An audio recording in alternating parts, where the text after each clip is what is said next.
네, 오늘의 에베소서 강의 22번째 시간으로 아내의 지혜로 남편을 세운다 라는 제목으로 하나님 말씀을 선포하도록 하겠습니다. 오늘날 사탄이 가장 치열하게 공격하는 곳이 어디일까요? 바로 가정입니다. 가정의 가치가 붕괴 직전에 놓여 있다라고 해도 과언이 아니죠. 심지어 결혼 제도 자체가 흔들리고 있어요. 하나님이 제정하신 이 결혼 제도를 갖다가 법제화시켜서 흔들려고 하는 것입니다. 실제로 우리 사회의 결혼 정년기 인구의 혼인율이 급감하고 있다는 거 여러분 다들 알고 계시죠? 올해 약간 이렇게 유의미하게 반등했다라고 하는데 그래도 뭐 0.7 몇 퍼센트, 0.8% 아주 심각한 상황이죠. 많은 청년들 안에서 결혼하면 왠지 불행해질 것 같은 그런 두려움이 있습니다. 행복한 가정을 이루는 것이 어렵든지 아니면 어쩌면 불가능할지도 모른다는 그런 사고방식이 만연하고 있어요. 미디어 매체가 그걸 또 조장을 하고 있고, 이 같은 어떤 오염된 문화, 가치관 속에서 그리스도인들조차도 이 가치 기준이 흔들리고 있는 것을 보는 것입니다. 지금까지 한국 교회는 가정보다 이 교회의 중요성을 더 강조해온 면이 있습니다. 교회는 열심히 다니고 봉사도 열심히 하는데 이 가정은 무너지는 거죠. 아니면 자녀들에게 이 신앙을 계승하는 일에 있어서는 실패한 경우가 너무나 많은 것을 보게 되는 겁니다. 물론 교회는 너무나 중요합니다. 교회는 우리의 영적인 중심이고 하나님의 은혜가 임하는 통로이며 하나님 나라 사명 감당을 위한 핵심적인 기관이 바로 교회입니다. 하지만 가정 역시 너무나 중요하죠. 우리의 신앙이 가장 먼저 확인되고 증명되어야 할 곳이 바로 다름 아닌 가정인 것입니다. 그러니까 집에서는 우리의 모든 연약함이 다 노출될 수밖에 없잖아요. 집에서까지 막 위장을 하고 그렇게 어렵잖아요. 어떤 사람들이 이제 보면 교회에서는 너무나 신앙이 좋은데 집에만 가면 이상하게 변해버리는 그런 이중적인 모습을 보이는 거죠. 그걸 누가 가장 먼저 할까요? 아이들이 가장 먼저 보는 거예요. 그 모습을 계속 관찰하고 있다가 어느 순간에 생각을 하는 겁니다. 내 부모님이 따르는 저 신앙은 나도 따르지 않겠다. 거부하는 거예요. 성경에 보면 이 가정이라는 제도를 만드신 분이 하나님이시라는 것을 우리가 확인할 수 있습니다. 창세기 2장 18절 말씀 우리 다 같이 한번 읽어볼까요? 시작. 여호와 하나님이 이르시되 사람이 혼자 사는 것이 좋지 아니하니 내가 그를 위하여 돕는 배필을 지으리라. 아멘. 여러분, 이 결혼이라고 하는 것은 인간이 고안해낸 것이 아니죠. 단순히 어떤 문화적인 산물이나 어떤 진화적인 산물 이런 것이 아닙니다. 가정은 분명한 하나님의 창조 계획 안에 있는 제도인 거예요.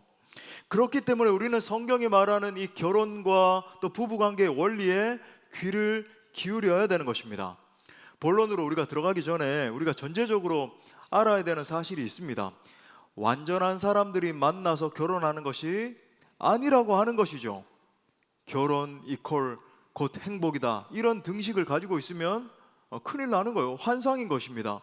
행복하자고 결혼을 했는데 그 환상이 생각보다 그죠? 훨씬 빨리 깨지죠.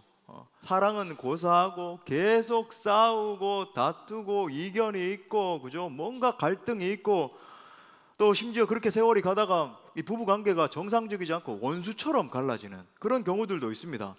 여러분, 그런데 그것이 정상이에요. 지극히 정상인 것입니다. 아니, TV 보니까 저희는 한 번도 안 싸웠습니다 이런 가정이 있던데요. 그거 여러분 불완전한 가정이죠. 뭐 한 사람이 정말 그래요. 한 사람이 뭔가 이렇게 굴종하고 있든지 아니면 뭔가 그죠? 부재적인 거예요. 정상인이라고 한다면은 갈등이 일어날 수밖에 없고 허심탄회하게 이제 자신의 심령을 이야기하고 그러다 보면 그렇게 될 수 있죠. 놀라운 것은 뭐냐면 그러한 갈등과 아픔이 일어났을 때 그것을 어떻게 받아들이느냐, 그리고 그것을 통해서 어떻게 우리의 가정을 승화시키느냐, 거기에 달려 있는 것입니다.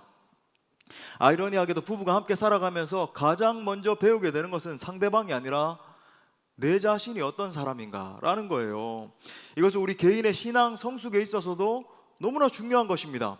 자신에 대한 환상이 깨져야 되는 거죠. 그리고 상대방에 대한 너무 과도한 기대도 내려놔야 되는 거예요. 결혼 생활 안에서 자신의 민낯이 드러나고 한계에 부딪힐 때 우리는 진정으로 점점 겸손해질 수 있는 것입니다. 아, 내가 이렇게 부족한 사람이었구나. 내가 이렇게 못난 존재였구나. 내 안에 이 같은 이런 부재적인 부분이 있었구나. 솔로로 있을 때는 그런 것들에 직면하기가 어렵잖아요. 하지만 결혼 관계 가운데 있을 때 내 안에 모난 부분들을 알게 되더라는 것이죠. 부족한 사람들이 만나 함께 살아가는 그 과정을 통해서 많은 것을 배우게 되고 깨닫고 조금씩 성숙해 나아가는 것입니다. 그래서 사도 바울이 보십시오. 에베소서에서 우리의 초반기에 복음에 대해서 아주 깊이 강론한 다음에 그 복음이 실제 우리 삶의 현장에서 구현돼야 됨을 지금 설명하고 있는 거예요. 무슨 말인가? 정말 진정으로 복음을 만나 새로워진 삶이란 무엇인가? 그것은 어떤 추상적으로 대단한 사상을 가지는 그런 것이 아니라 실제 삶의 현장에서, 가정 현장에서 드러나야 된다는 것입니다. 부부 사이에서 그 복음의 빛이, 영광이 드러나야 되고, 자녀들과의 관계성 속에서, 직장 안에서, 학교에서, 내 삶의 실제 현장 속에서 이 신앙이 증명돼야 된다는 거예요. 할렐루야. 그래서 오늘 우리가 이제 몇 시간에 걸쳐서 이 사도 바울이 가르쳐주는 이 성경적인 가정의 원리에 대해서 우리가 상고해 보고자 합니다. 실제 에베소서에서 이제 계속 언급을 하거든요. 물론 이제 절기 때문에 우리가 이제 절기 좀 설교도 집중을 하다가 다시 이제 돌아오게 될 텐데, 오늘은 먼저 이제 성경적인 아내의 역할에 대해서 강론하려고 그래요. 그러면 우리 아내분들은 서운해하지 마십시오. 이제 남편 차례도 돌아오는 것입니다. 말씀을 통해서 참으로 성경적인 가치관을 잘 정립하시고 성경적으로 견고한 가정을 세워나가기에 부족함이 없는 지체들로 세워지는 시간 될 수 있기를 간절히 기도합니다. 자, 첫 번째로, 크게 두 가지인데, 첫 번째로 부부 문제의 핵심은 자기 중심성입니다. 우리 한번 따라합시다. 부부 문제의 핵심은 자기 중심성이다. 자, 일반적인 통계를 볼 때 가정이 깨어지는 가장 중요한 요인이 성격 차이라고 하는 통계가 있어요. 실제로 매체에 나오는 사람들을 봐도 성격 차이입니다. 성격 차이입니다. 다들 그렇게 이야기를 하잖아요. 그런데 여러분, 원천적으로 볼 때 성격 차이가 없는 부부가 누가 있나요? 그 차이를 어떻게 극복해 나가느냐가 관계의 핵심이라고 하는 거죠. 다름을 조율해 나가고 이해해 나가고 그것을 승화시켜 나가는 것이 결혼 생활 자체라고 하는 것입니다. 다르기 때문에 갈등하고 하는 게 아니라 그 갈등 속에서 해결점을 찾아 나가고 더 발전시켜 나가고, 그거 자체가 결혼 생활이라는 거예요. 삶을 살아가는 방식과 삶을 바라보는 관점에 대한 차이는 누구에게나 존재하는 것입니다. 하지만 세상이 말하는 이 차이를 극복하는 방법론에만 치중하게 되면 우리는 근본을 결코 치유할 수 없게 되죠. 예전에 오땡땡 박사님 엄청 TV에 나올 때 사람들이 얼마나 열광을 하고, 어떤 사람은 보니까 실제로 청년 가운데는 노트를 갖다가 이렇게 해서 그 박사님, 실명 거론은 좀 그래, 오땡땡 박사님, 그죠? 말씀하시는 것을 하나도 빠짐없이 다 적고 저한테 자랑하는 거, 목사님 제가 이렇게 적었습니다. 그거 적지 말고 말씀이나 열심히 적어라. 내가 얼마나 열심히 하고. 근데 여러분, 지나가고 나니까 그 가르침이 도움이 되던가요? 약간 도움은 됐겠지만 다 그냥 하늘로 날아가는 것처럼 그렇게 보이잖아요. 사랑하는 여러분, 우리는 세상의 관점이 아니라, 물론 약간의 도움은 되겠지만, 그죠? 세상의 관점이 아니라 성경적인 관점으로 가정의 문제를 진단해야 되는 것입니다. 왜? 성경은 근원을 치유하기 때문에. 자, 그렇다면 부부 사이에서 일어나는 이 많은 갈등의 근본적인 궁극적인 원인이 무엇인가? 그것은 다름 아닌 죄 문제입니다. 죄 문제예요. 이것도 더 이것을 구체적으로 말씀드리면 자기 중심성이라고 할 수 있습니다. self-centeredness, 그죠? 자기 중심성이에요. 제가 여러분들에게 종종 주지시켜 드리지만 이 자기 중심성은 사도 바울이 지적하는 모든 죄의 근원이자 죄의 핵심이에요. 그걸 어디서 볼 수 있습니까? 대표적으로 디모데후서 3장 1절부터 5절에 이렇게 말하고 있어요. 제가 여러분들 위해서 빠르게 읽어드리겠습니다. 너는 이것을 알라. 말세에 고통하는 때가 이르러 사람들이 자기를 사랑하며, 그 다음에 돈을 사랑하며 자랑하며 교만하며 비방하며 부모를 거역하며 감사하지 아니하며 거룩하지 아니하며 무정하며 원통함을 풀지 아니하며 모함하며 절제하지 못하며 사나우며 선한 것을 좋아하지 아니하며 배신하며 조급하며 자만하며 쾌락을 사랑하기를 하나님 사랑하는 것보다 더하며 경건의 모양은 있으나 경건의 능력은 부인하니 이 같은 자들에게서 내가 돌아서라. 아멘. 자, 이 구절의 이 한글 번역이 사실은 좀 미약해요. 원문에 보면 사람들이 자기 스스로를, 자신을 사랑하는 것이 뒤에 따라 나오는 모든 죄악의 원인자로 제시되어 있다는 것을 우리가 발견하게 됩니다.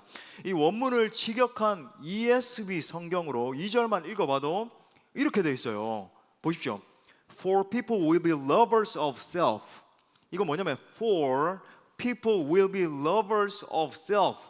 이것이 모든 것의 원인이다. 이것 때문에 뒤에 나오는 lovers of money, proud, arrogant, abusive, disobedient to their parents, ungrateful, unholy, something, something, something 계속 이어지는 것입니다.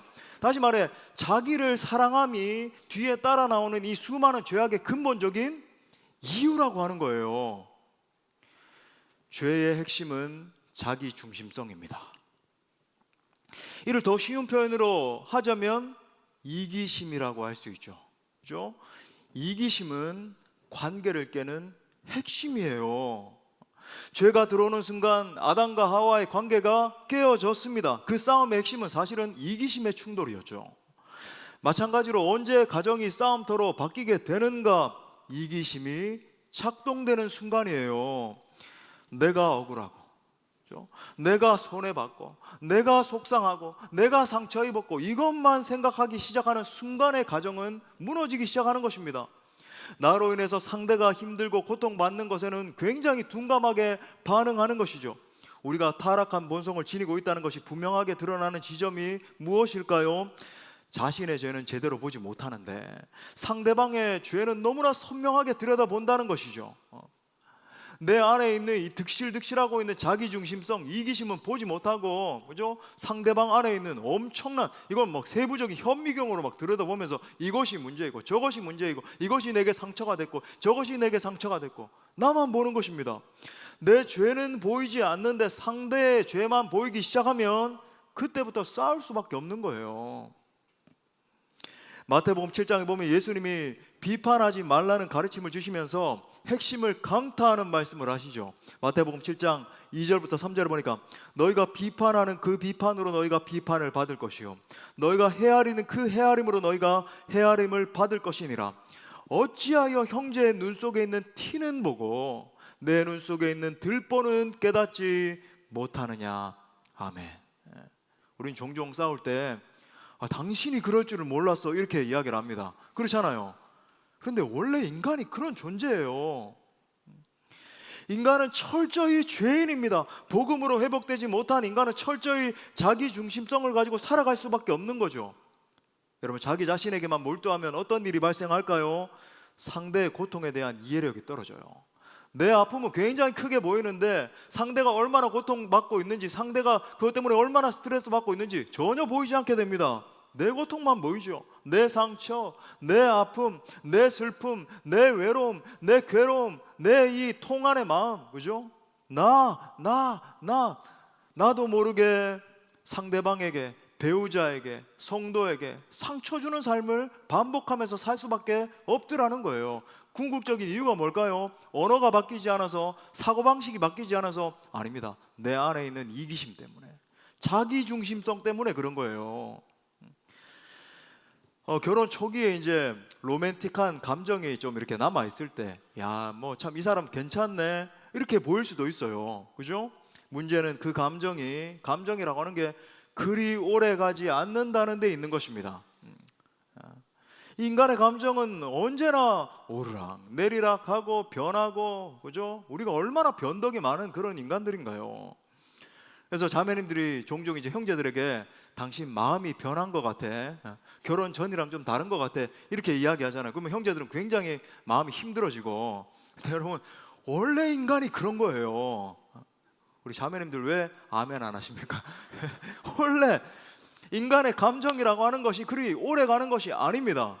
실제로 이 사랑의 호르몬이라고 불리는 옥시토신이 한 1년, 1년 반 이렇게 가면 없어진다 그러잖아요. 그죠? 과학적으로도. 여러분 다 들어보셨죠? 근데 만약에 이 옥시토신이 계속 멈추지 않고 평생 동안 흘러나온다면 아마 자매님들이 어느 시점에 가가지고는 닭살 돋는다고 도망칠 거예요. 그러지 말라고. 사랑하는 여러분, 근본적으로 볼 때 서로 안 맞는 것이, 서로 좀 성격이 그죠? 참 이런 부분이 안 맞구나 이렇게 느끼는 것이 정상입니다. 정상이에요.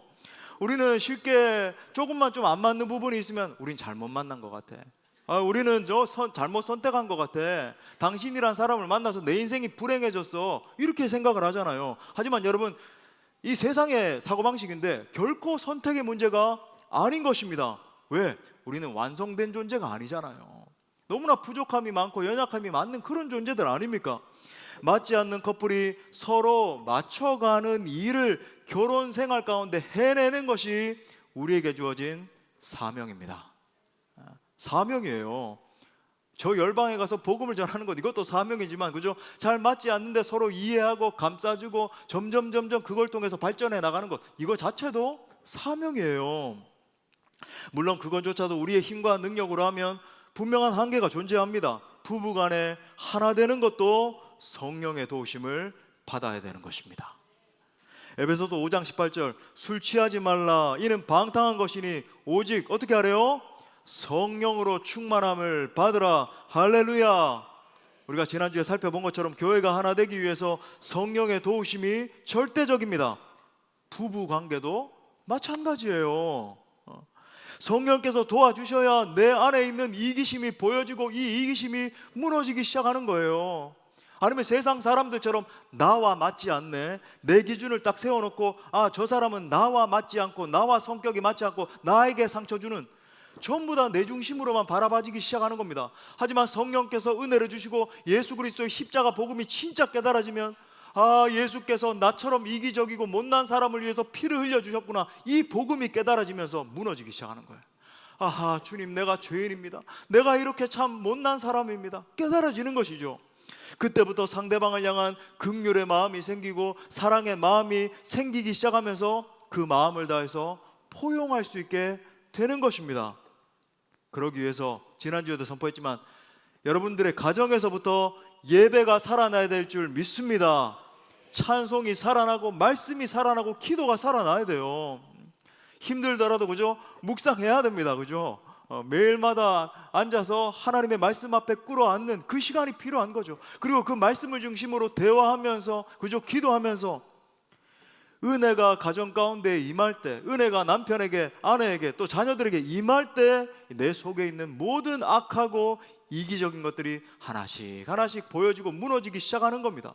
하나님의 사랑이 가정 가운데 반복적으로 쏟아 부어지기 시작할 때 가족 구성원 모두가 내적인 성숙을 이루어갈 수 있는 것입니다. 그러므로 가장 먼저 성령의 도우심을 구하시면서 여러분 안에 있는 이기심을 깨뜨릴 수 있게 되기를 바랍니다. 그래서 성령께서 주시는 힘과 지혜로 서로를 품으며 나갈 수 있게 되기를 간절히 축복합니다. 자, 두 번째로 아내에게 주신 남편을 세우는 성경적인 지혜예요. 자, 이제 아내에게 주시는 권면을 이제 우리가 받는 겁니다. 두 가지 원리입니다. 첫 번째로 아내는 자기 남편에게 복종하기를 주께 하듯 해야 됩니다. 굉장히 한 두 분 정도 아멘 하시고 우리 자매님들 굉장히 막 심령이 어려워지는. 근데 이제 말씀을 잘 들어야 되죠, 그죠? 우리 한번 따라합시다. 아내는 자기 남편에게 복종하기를 주께 하듯 해야 된다. 우리 형제분들 표정이 굉장히 좋아지시는.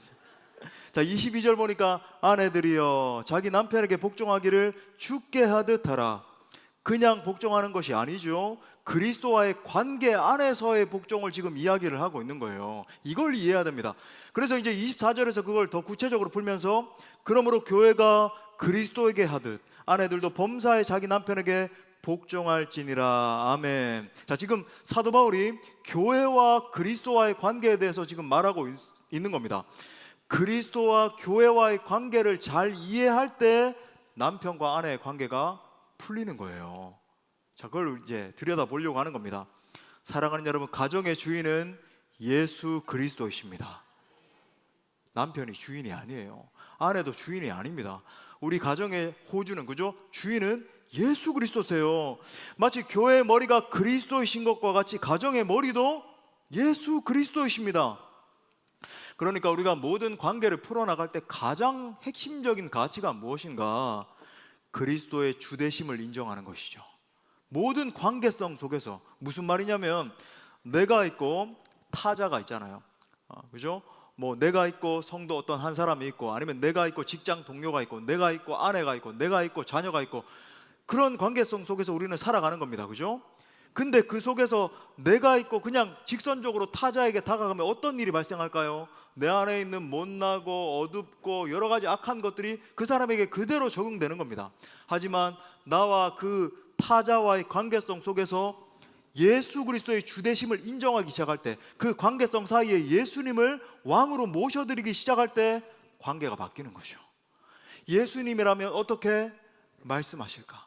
예수님이라면 이 사람에게 어떻게 대할까? 예수님이라면 어떤 지혜로운 말로 이 사람을 권면할까? 바뀌게 되는 거예요. 획기적인 변화가 일어나기 시작하죠. 아내의 머리가 남편이 되기도 하지만 가장 먼저 남편의 머리가 그리스도이신 거예요. 그렇기 때문에 남편이 먼저 그리스도의 통치를 받고 머리 역할을 해야 된다는 말씀입니다.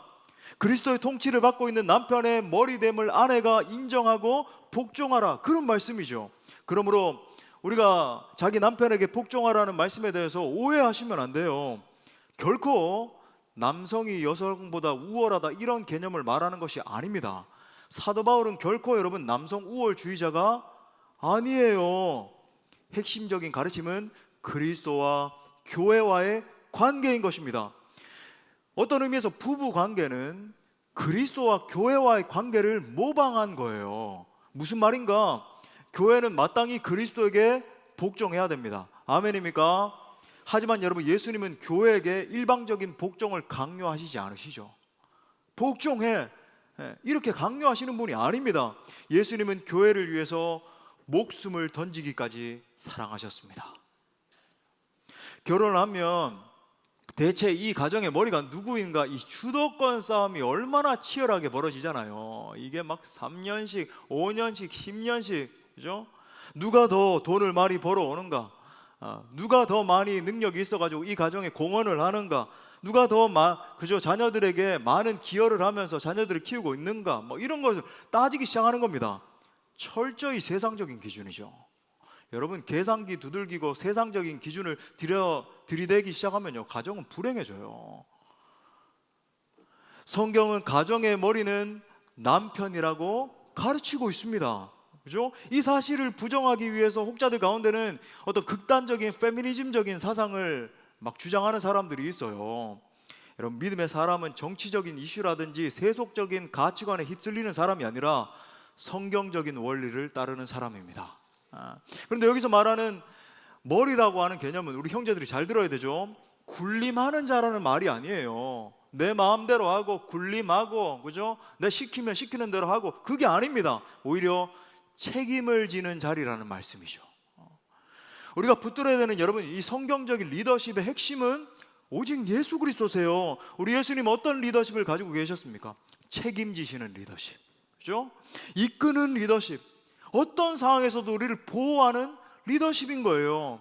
여호와는 나의 목자시니 내가 부족함이 없으리로다, 그죠? 목동이 목자가 이 양들을 갖다가 보호하면서 막 사자가 오고 이리가 오고 늑대들이 올 때 어떤 수단과 방법을 동원해서라도 보호하는, 자기가 찢기더라도, 그죠? 이 양떼들을 보호하는 그 리더십이죠.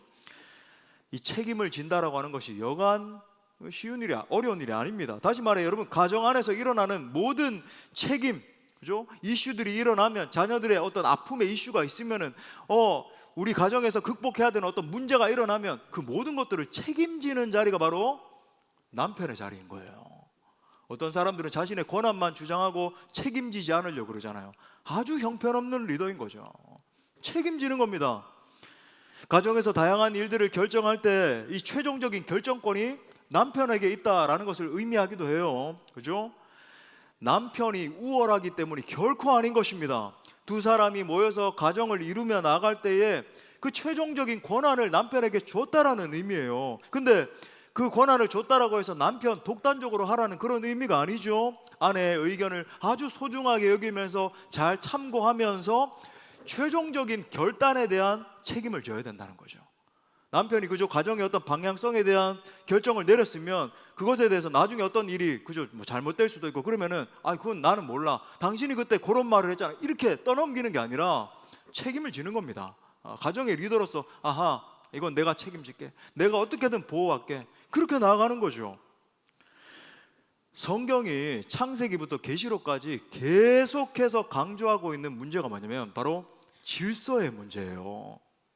질서의 문제. 하나님은 질서의 하나님이십니다. 아멘이십니까? 그분의 놀라운 질서대로 온 우주 만물을 창조하시고 보존하고 계시잖아요. 모세의 질서에 대응했던 사람들에게 하나님 어떻게 갚으시죠? 박살 내시는 거죠. 막 그죠, 문둥병 걸리고 가정이 막 폭망하고 그렇게 하는 거예요. 하나님은 질서의 편을 들어주세요. 그게 놀라운 원리인데, 즉 성경이 지금 아내들에게 요구하는 것은 무엇이냐면 남편을 인정해주고 남편을 존경하면서 세워주는 것을 이야기하는 것이죠. 그런데 가만히 보면 오늘날 남편들이 얼마나 기가 죽어 있다는 것을 보게 돼요. 왜 웃으십니까?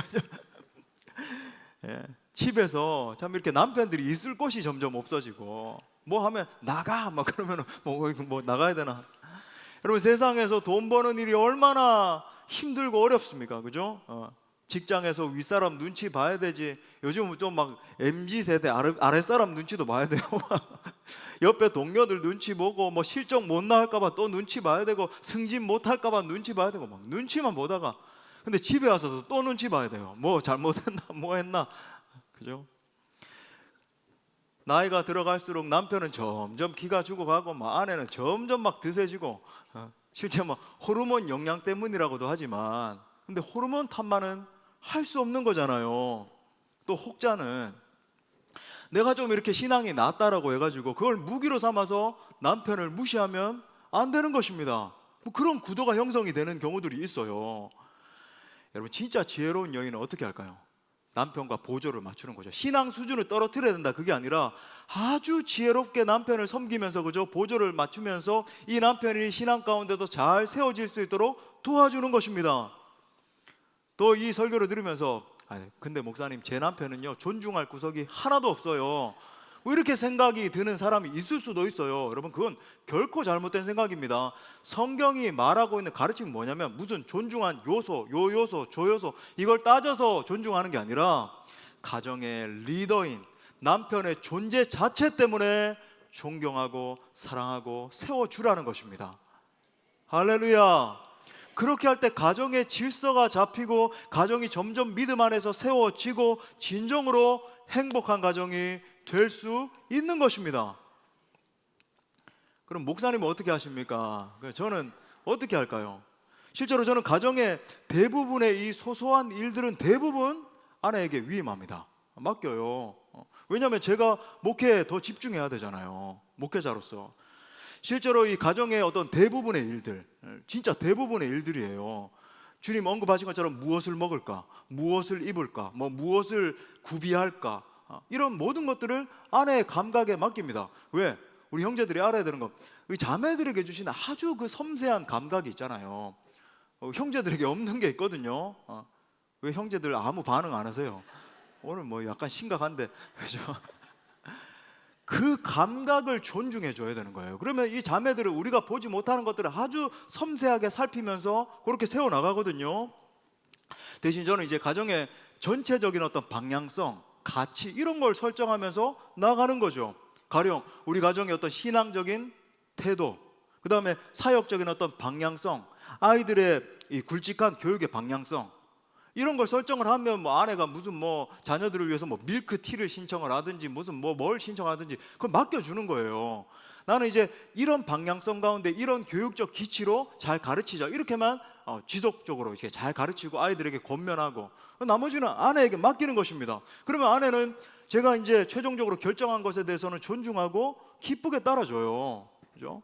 근데 이 반대로, 그죠? 남편이, 아내가 무슨 조미료를 샀는지, 뭐를, 뭐 밀키트를 이걸 샀는지 저걸 샀는지, 맛이 있니 없니, 그러면 어떻게 될까요? 지옥 되는 거죠. 그럼 목사님 그렇게 안 하십니까? 저는 늘 해주는 거 맛있게 먹습니다. 저 증인 저 딱 뒤에 앉아 있잖아요, 그죠? 정말 맛있게 먹어요. 물론 저희 가정도 참 이렇게 부족한 면들이 있지만은 그렇게 세워 나가려고 주님 앞에서 애를 쓰는 거죠, 그죠? 그러므로 사랑하는 형제 자매 여러분, 가정을 하나님이 제정하신 질서 아래서 지혜롭게 세워 나가시기를 축복합니다. 두 번째로, 아내에게 주신 독특한 지혜가 있기 때문에 돕는 배필이 될 수 있는 것입니다. 우리 한번 따라합시다. 독특한 지혜가 있기 때문에 돕는 배필이 될 수 있다. 창세기에 보면 어떤 사람은 이걸 갖다가 혼용해가지고 서로 돕는 배필 이러는데 그게 아닙니다. 명확하게 아내들의 역할에 대해서 이야기를 하면서 돕는 배필이다 이렇게 이야기를 하거든요. 서브다 이런 의미가 아니에요. 제가 설명을 드릴게요. 자, 아까 읽은 2장 18절 말씀 다시 보니까 여호와 하나님이 이르시되 사람이 혼자 사는 것이 좋지 아니하니, 여기서 사람은 히브리 원어는 아담이에요. 아담이 혼자 사는 것이, 남자가 혼자 있는 것이 좋지 아니하니 내가 그를 위하여 돕는 배필을 지으리라 하시니라. 아멘. 자, 여기서 이제 돕는 배필의 이 히브리 원어는 에젤라는 단어, 돕는 사람이다 이런 단어를 쓰고 있거든요. 생각해 보십시오. 약한 자가 강한 자를 도울 수 있을까요? 결코 불가능하죠. 더 강한 자만이, 더 지혜로운 자만이 약한 자를 도울 수 있는 거예요. 그 역할을 여성에게 부여해 주신 것입니다. 이것이 돕는 배필의 의미예요. 그냥 뭐 서브고, 그죠? 뭐 세컨더리로 있다가 좀 도와주고 이런 게 아니라 더 강하고 그죠? 아주 풍부한 그 지혜를 부어 주셨기 때문에. 실제로 여러분 보세요. 여성만이 가지고 있는 아주 독특한 그 지혜와 에너지가 있다는 것을 우리가 발견하게 되죠. 그 말은 남성을 남성으로 세울 수 있는 힘이 여성에게 있다는 것입니다. 어디서부터 알 수 있을까요? 우리 어머니들 생각해 보면 알잖아요. 그죠? 우리 어머니들이, 그죠? 참 이렇게 아버지들이 좀 부족한 면이, 어머니가 가지고 아주 그 어머니의 섬세함으로 자녀들을 양육하고, 어머니의 지혜, 어머니의 그 살아있는 감각, 그죠? 그 섬세한 지혜로 자녀들을 품고 돌보고 가르쳤기 때문에 자녀인 지금 우리가 이렇게 성장할 수 있었던 거예요. 마찬가지입니다. 남편에게 복종하라는 이 말씀의 의미를 결코 이 굴종의 의미로 해석하면 안 되는 것이죠. 여성에게 주어진 독특한 지혜와 감각으로 남편을 도우고 세우라는 의미입니다. 그것이 하나님의 창조 질서라는 거예요. 하나님이 그렇게 원천적으로 디자인하신 것입니다. 그런 의미에서 볼 때 이 가정 안에서의 이 여성의 역할이 얼마나 큰지 모르겠어요. 지혜로운 여성의 섬김 때문에 심지어 믿음 없는 남편이 믿음의 사람으로 세워집니다. 말도 안 되게 힘들게 하는 남편 때문에 어떤 아내들은, 그죠? 교회 와서 눈물을 쏟으면서 오랜 시간 동안 기도하는 분들이 계세요. 참기 힘든 순간에도 기도하고 인내하면서 끊임없이 남편을 사랑으로 섬깁니다. 그러다가 어느 순간에 남편이 그 모습을 보고 복음 앞에 무너지는 날이 오는 것이죠. 그 여인의 삶이 참으로 복음의 산증인 된 삶이에요. 저 열방에 나가서 또 뭐 다른 사람들, 내 이웃을 전도하는 것도 산증인의 삶이지만, 그죠? 이 고결한 여인의 인내와 눈물의 기도를 통해서 남편을 변화시키는 것, 이것도 여러분 산증인의 삶이에요. 이것이 바로 성경이 말하는 에젤, 돕는 배필의 의미인 것입니다. 물론 그 과정으로 가기까지의 시간은 참으로 힘들 수 있습니다. 당장 눈앞의 현실만 보면 건강한 믿음의 가정 만드는 것이 때때로 불가능해 보일 때도 있어요. 하지만 분명히 사실이 무엇입니까? 하나님의 명령은 약속이 있는 명령이라는 거예요. 약속이 있는 말씀이기 때문에 믿음으로 순종할 때 점점 가정 천국으로 바뀌어지는 것입니다. 지금 당장은 눈에 보이지 않고 힘들다 할지라도 기도하면서 인내하면서 이 가정의 질서를 세워 나아갈 때 성경적인 가정의 비전은 반드시 이루어지는 것입니다. 다시 한번 말씀드리지만 성경은 남편들에게 아내를 복종시키라라고 말씀하신 게 아니에요. 남편이 그죠? 복종해, 복종을 시켜, 이런 의미가 전혀 아닙니다. 남편들이 오로지 해야 될 것은 다음 시간에 나중에 말씀드리겠지만 아내를 그리스도의 사랑으로, 교회를 어떻게 사랑했나요? 죽기까지 사랑하는 것이죠. 그런데 아내들에게는 남편에게 복종하라고 지금 말씀하고 있어요. 억지로 하는 복종 아닙니다. 그죠? 자발적인 복종, 감사하면서 전심을 다해서 복종하는 거예요. 물론 경계는 있죠. 예수 믿지 마, 이런 말씀에는 복종할 수 없어요. 그건 지혜롭게 내가 정말 예수님을 붙들어야 되겠다, 이렇게 잘 설득을 해야 되고, 그거 외에는 잘 그저 지혜롭게 섬기면서 세워나가라는 겁니다. 그래서 실천적으로 우리 자매님들에게, 우리 사랑하는 자매 여러분, 두 가지 실천사항을 드리겠습니다. 첫 번째로, 하나님께 가정과 남편을 잘 세울 수 있는 지혜를 달라고 지속적으로 기도하십시오. 여기서 방점은 지속적으로 기도하라는 거예요. 지속적으로. 놀라운 것은 지혜는 구하는 자에게 반드시 주신다고 약속하신 은사인 것입니다. 다른 은사보다도 그죠? 지혜는 구하면 주신대요. 우리 야고보서 1장 5절 말씀, 우리 약속의 말씀으로 붙들겠습니다. 시작. 너희 중에 누구든지 지혜가 부족하거든 모든 사람에게 후히 주시고 꾸짖지 아니하시는 하나님께 구하라. 그리하면 주시리라. 아멘. 여러분, 지속적으로 구하십시오. 하나님, 제게 이 가정을, 자녀들을, 특별히 남편을 잘 돕고 세울 수 있도록 지혜를 허락하여 주옵소서. 입술의 말로 사람을 살리게 하여 주옵소서. 구하십시오. 두 번째, 하나님이 주신 이 독특한 지혜를 가지고 남편과 가정을 매 순간 세우기 위해 힘쓰십시오. 여기서 또 방점은 매 순간이에요. 매 순간. 그죠? 절대 포기하지 말라는 말씀입니다. 끝까지 인내하면서 자신에게 허락하신 남편과 가정을 지속적으로 세우십시오.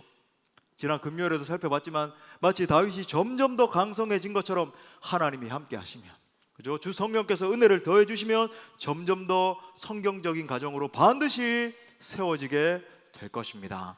기도하면서 말씀에 순종하며 나아갈 때 마치 그리스도와 교회와의 관계처럼 가정이 성경적으로 행복한 가정으로 세워지게 되는 것이죠.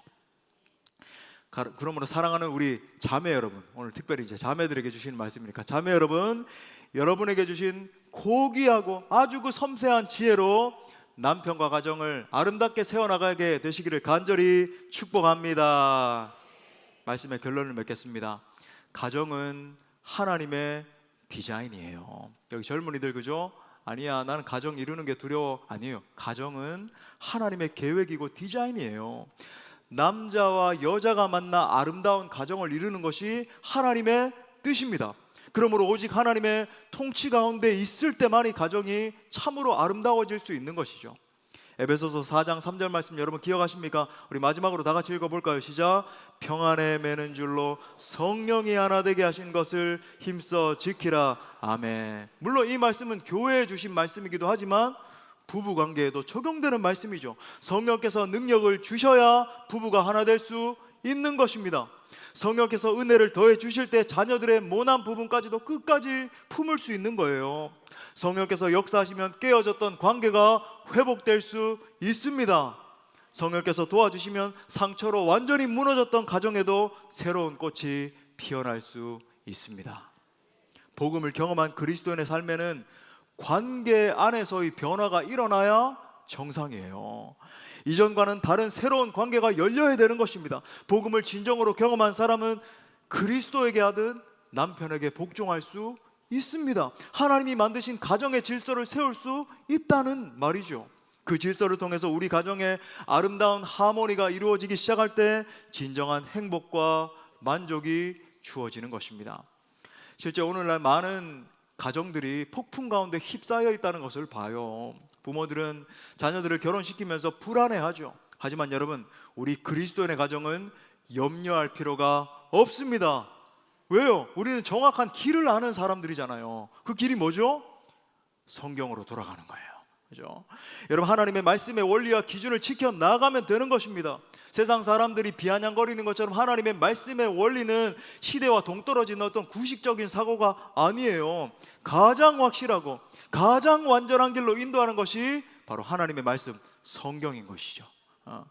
그러므로 사랑하는 형제 자매 여러분, 우리 모두는 하나님의 말씀을 생명처럼 붙들어야 될 줄 믿습니다. 하나님의 말씀의 기준으로 우리의 각 가정을 세우면서 나아갈 때 하나님께서 우리 가정을 통해서 놀라운 일들을 행하실 거예요. 그럼 마지막으로 이 말씀을 꼭 덧붙이고 싶습니다. 혹시 이미 내 삶 가운데 한 번의 이 아픔이 있다 할지라도, 그렇죠? 하나님을 붙드는 사람은 다시 회복의 은혜를 부어주실 거예요. 하나님이 반드시 알지 못하는 길로, 축복의 길로 인도해 주실 것입니다. 아무쪼록 성경적이고 행복한 가정을 세우기 원하는 그런 모든 가정들 가운데 하나님의 은총과 지혜가 가득가득 부어지시기를 간절히 축원합니다. 말씀을 주신 하나님께 영광의 박수 올려드리겠습니다. 다 같이 일어나셔서 함께 찬양하고 기도합시다. 하나님, 우리 가정이 이런 가정 되기 원합니다.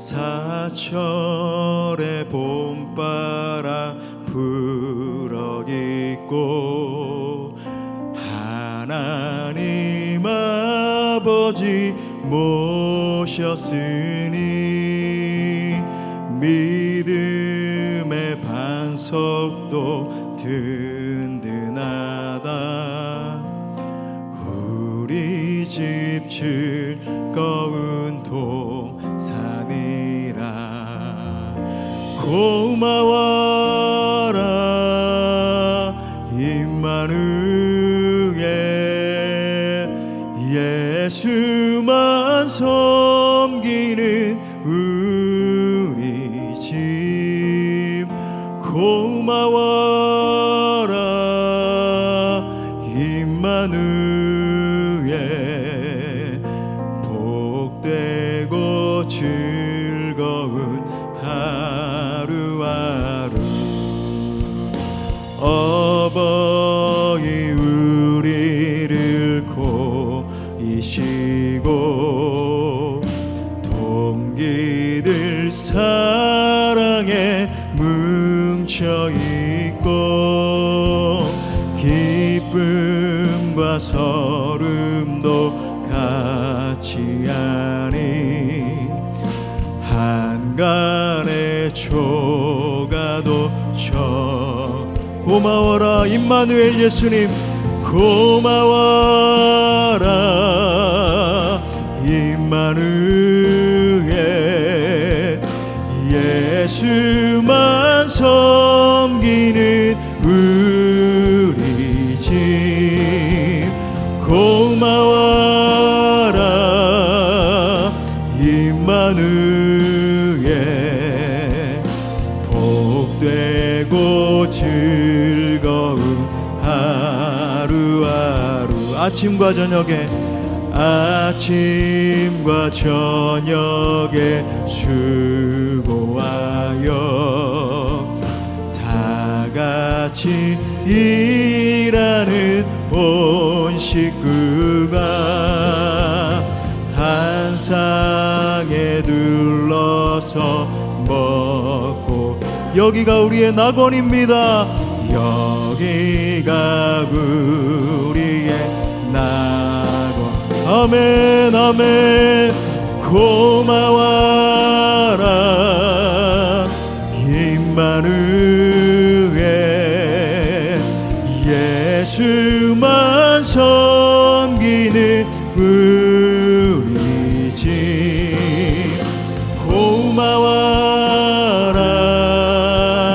임마누엘, 복되고 즐거운 하루하루.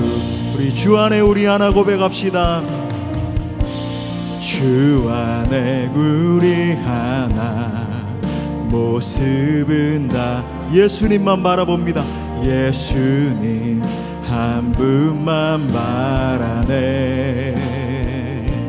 사랑과 선행으로 서로를 격려해 따스한 으로 보듬어 주님 우리 안에 함께 계시니 주님 우리 안에 함께 하시니 형제자매에게 슬픔과 슬픔 느끼네 내 안에 있는 주님 모습 보네 아멘 그분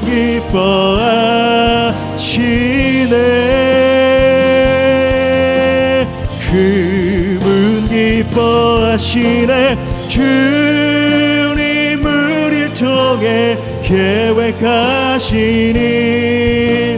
부족한 입술로 찬양하게 하시니 주님 우리를 통해 계획하시니 너를 통해 하실 일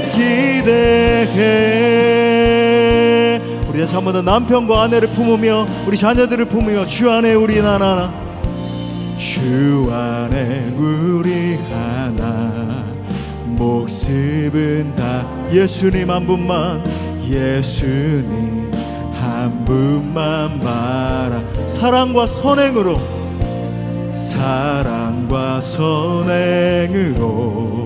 서로를 격려해 따스한 으로 보듬어 가니 주님 우리 안에 우리 부부간에 형제자매에 기쁨과 슬픔 느끼네 내 안에 있는 주님 우리 다 함께 주님 앞에 그분 기뻐하시네 아멘 주님 우리를 통해 주님 우리를 통해 계획하시니 부족한 입술로 찬양하게 하시니 주님 우리를 통해 계획하시니 너를 통해 하실 일 기대해 주님 우리를 통해 주님 우리를 통해 계획하시니 부족한 입술로 찬양하게 하시니 주님 우리를 통해 계획하시니 너를 통해 하실 일 기대해 이 시간 우리 말씀 붙들고 함께 기도할까요?